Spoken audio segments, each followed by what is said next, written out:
You've noticed it, haven't you? It didn't happen overnight. It crept in like fog, quiet, pervasive, impossible to ignore once it settled. One day you realize the goals that once lit you up now sit untouched. Not because you're lazy, but because the fire has gone out. The urgency has evaporated. The drama that used to hijack your attention, the office politics, the social media outrage, the endless shoulds whispered by culture, family, or your own inner critic now feels like background noise, distant and irrelevant, as if you're watching a movie you no longer care about. You go through the motions. You reply to messages, you show up to meetings, you scroll, you eat, you sleep, but nothing grips you like it used to. Nothing stirs that old fire. Nothing feels urgent. Nothing feels sacred. Nothing feels important. And if you're honest, if you let yourself feel it fully, without distraction, a quiet terror lives beneath the numbness. Is this depression? Am I broken? Did I lose my drive? Is this what burnout feels like? Society has no language for this state. Productivity culture calls it laziness or lack of discipline. Wellness influencers label it burnout and sell you another $200 course to reignite your passion. Therapists might call it anhedonia, the clinical term for the inability to feel pleasure, and prescribe strategies to boost motivation. But none of them see the deeper truth. Because this isn't a malfunction, this is an upgrade. What if I told you this numbness isn't emptiness, but clearing? Not loss of meaning, but rejection of false meaning? Your soul isn't dying. It's discarding. Discarding borrowed values handed down by parents who meant well but were operating from their own survival. Discarding school systems that taught you to memorize, not to wonder.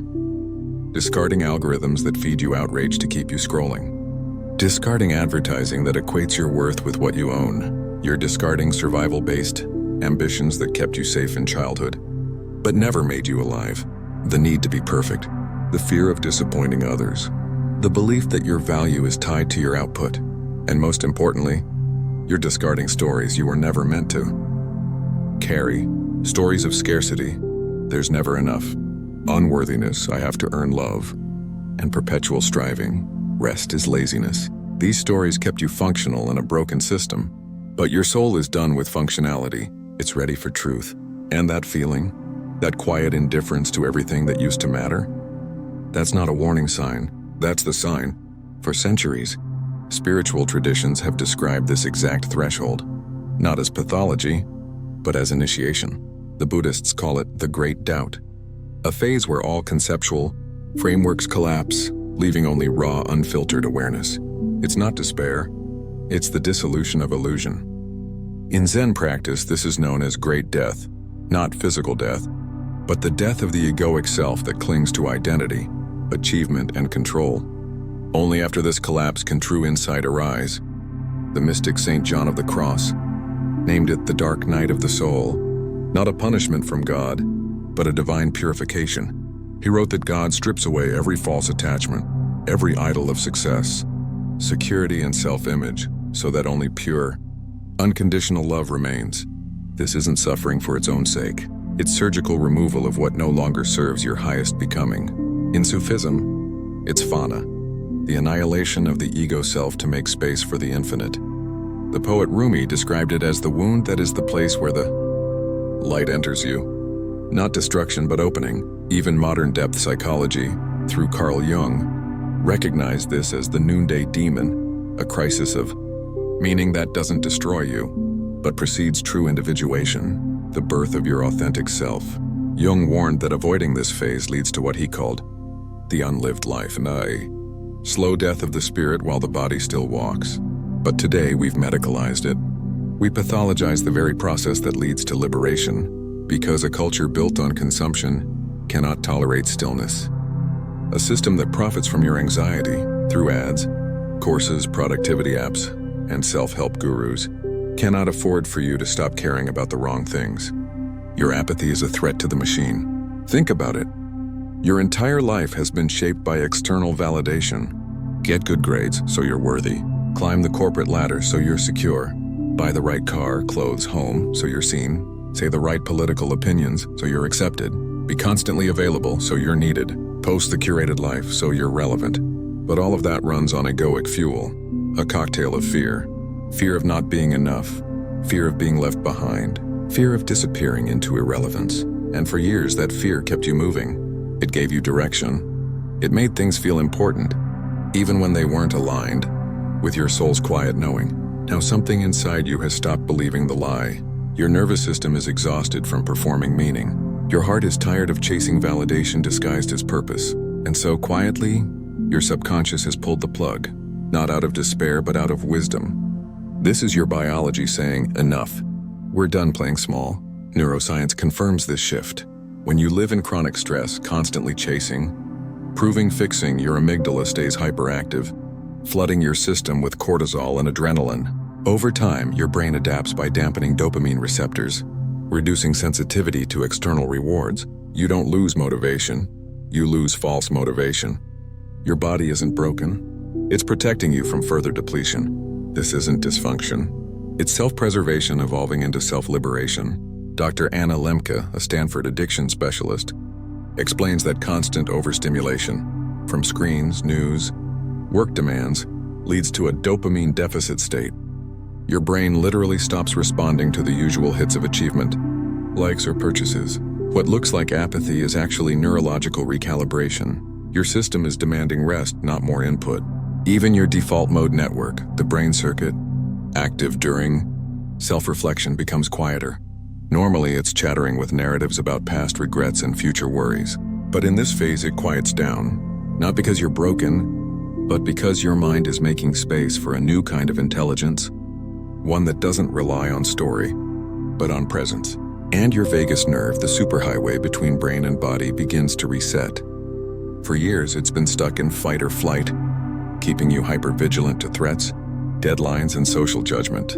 Now it's shifting toward rest and digest, allowing your gut to heal, your immune system to rebalance, and your intuition to return. This isn't laziness, it's biological rebellion. And here's the radical truth. Nothing needs to feel important right now, because importance was never the goal. Alignment was. When you're living from your true frequency, you don't force passion, you don't manufacture urgency. You simply respond from a place of inner stillness to what genuinely calls you. And in the space between the old world and the new, there is silence, not emptiness. Sacred pause. This is the phase ancient initiates were sent into the desert for. No distractions, no roles, no identity, just raw presence. The Navajo call it Hozo, a state of walking in beauty, where action arises from harmony, not compulsion. To live in Hozo is to move with the natural order of things, not against it. The Taoists speak of Wu Wei, effortless action, flowing like water around obstacles, not forcing like a dam against the current. Lao Tzu wrote, "Do nothing and everything gets done." Not laziness, strategic non-resistance. Even modern visionaries like Einstein spoke of his greatest insights coming not from effort, but from combinatory play in states of relaxed attention. He'd sail alone on a lake, letting his mind wander, and breakthroughs would emerge, not from pushing, but from allowing. And in that void, something astonishing happens. Your intuition sharpens. You start noticing subtle signs you used to miss: a bird's song at dawn that feels like a message, a stranger's kindness that brings tears to your eyes, a sudden knowing in your chest that bypasses logic entirely. Not because the world changed, because your filter did. You're no longer tuned to the frequency of noise, of urgency, comparison, scarcity, and lack. You're dropping into the frequency of signal, of presence, truth, inner authority, and quiet certainty. And that's why nothing important grabs you anymore. Because the old definition of importance was based on external impact. Likes, followers, income, status, visibility, productivity metrics, inbox zero. But your soul is now orienting toward internal resonance. Peace that doesn't depend on circumstances. Truth that doesn't need validation. Authenticity that feels like coming home. Flow that doesn't drain you. Contribution that fills you. This isn't laziness. It's discernment. This isn't giving up. It's giving over to a deeper intelligence that knows exactly what must fall away before the next layer can emerge. So if you're feeling this, don't rush to fix it. Don't numb it with busyness, shopping, doom scrolling, or even spiritual bypassing. I should be grateful. Don't pathologize it with labels that make you feel broken or defective. Sit with it, honor it, trust it, because this neutrality is your superpower waking up. In a world addicted to reaction, your calm is revolutionary. In a culture obsessed with more, your meh is liberation. In an age of forced passion, your quiet is prophecy. This is the birthplace of true creativity, not the frantic kind born of insecurity or the need to prove yourself, but the slow, deep kind that emerges from stillness. Artists, poets, and visionaries have always known this. The blank page isn't failure, it's pure potential. The silent room isn't emptiness, it's sacred space for the new to enter. Rainer Maria Rilke wrote in Letters to a Young Poet, "Be patient toward all that is unsolved in your heart. Live the questions now. Perhaps you will then gradually, without noticing it, live along some distant day into the answer." He wasn't advising passivity. He was describing gestation, the necessary darkness before birth. Consider the caterpillar. When it enters the chrysalis, its entire body dissolves into soup. From the outside, it looks like death, but inside, imaginal cells are forming the blueprint of the butterfly. If you didn't know the process, you'd think something went wrong. But nothing is wrong. Everything is transforming. You are in your chrysalis, and soon, when the debris of false importance has fully cleared, you'll feel something new arise. Not loud, not frantic, but undeniable. A quiet pull toward work that matters to you, not to your resume. Relationships that nourish your truth, not your ego. A life that doesn't need to be explained, only lived. Until then, let yourself rest in the not caring. Let the old motivations dissolve like morning mist under the sun. Let the performance end. Because the moment nothing feels important anymore is the moment you become available to what truly is. And that changes everything.